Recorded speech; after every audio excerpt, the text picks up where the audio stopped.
الشيطان الرجيم پناہ مانگتا ہوں میں اللہ کی شیطان مردود سے۔ بسم الله الرحمن الرحيم شروع اللہ کا نام لے کر جو بڑا مہربان نہایت رحم والا ہے۔ کل اس آیت کے اندر ذکر ہوا کہ سیدنا ابراہیم علیہ السلام کو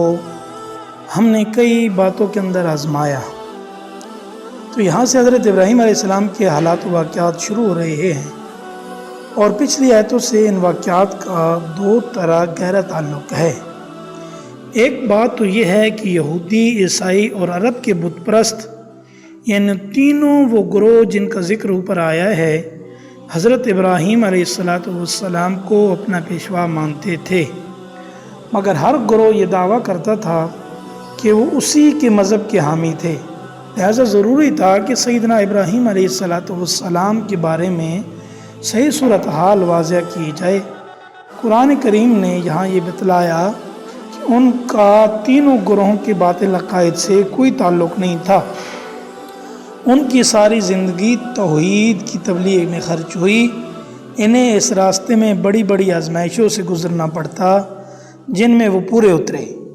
دوسری بات یہ ہے کہ حضرت ابراہیم علیہ السلام کے دو بیٹے تھے، حضرت اسحاق اور حضرت اسماعیل علیہ السلام۔ حضرت اسحاق علیہ السلام ہی کے بیٹے حضرت یعقوب علیہ السلام تھے، جن کا دوسرا نام اسرائیل تھا۔ نبی کریم صلی اللہ علیہ وسلم سے پہلے نبوت کا سلسلہ انہی کی اولاد یعنی بنی اسرائیل میں چلا آ رہا تھا، جس کی بنا پر وہ یہ سمجھتے کہ دنیا بھر کی پیشوائی کا حق صرف انہی کو حاصل ہے، کسی اور نسل میں کوئی ایسا نبی نہیں آ سکتا جو ان کے لیے واجب الاتباع ہو۔ قرآن کریم نے یہاں یہ غلط فہمی دور کرتی ہوئی یہ واضح فرمایا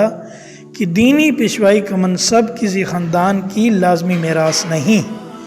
اور یہ بات خود حضرت ابراہیم علیہ السلام سے صریح لفظوں میں کہہ دی گئی۔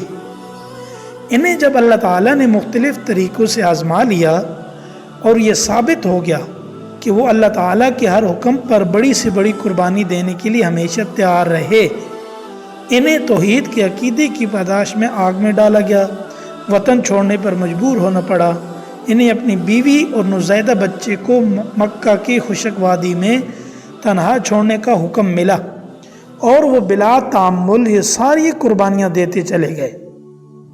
تب اللہ تعالیٰ نے انہیں دنیا بھر کی پیشوائی کا منصب دینے کا اعلان فرمایا۔ اسی موقع پر جب انہوں نے اپنی اولاد کے بارے میں پوچھا تو صاف طور پر بتلا دیا گیا کہ ان میں جو لوگ ظالم ہوں گے، یعنی اللہ کی نافرمانی کر کے اپنی جانوں پر ظلم کریں گے، وہ اس منصب کے حقدار نہیں ہوں گے۔ بنی اسرائیل کو صدیوں آزمانے کے بعد یہ ثابت ہوا کہ وہ اس لائق نہیں ہے کہ قیامت تک کی پوری انسانیت کی دینی پیشوائی ان کو دی جائے۔ اس لیے نبی آخر الزمان صلی اللہ علیہ وسلم اب حضرت ابراہیم علیہ السلام کے دوسرے صاحبزادے یعنی حضرت اسماعیل علیہ السلام کی اولاد میں بھیجے جا رہے ہیں، جن کے لیے سیدنا ابراہیم علیہ السلام نے دعا کی تھی کہ وہ اہل مکہ میں سے بھیجے جائیں۔ اب چونکہ دینی پیشوائی منتقل کی جا رہی تھی، اس لیے اب قبلہ بھی اس بیت اللہ کو بنایا جانے والا تھا جو حضرت ابراہیم علیہ السلام اور ان کے صاحبزادے حضرت اسماعیل علیہ السلام نے تعمیر کیا۔ اسی مناسبت سے آگے تعمیر کعبہ کا واقعہ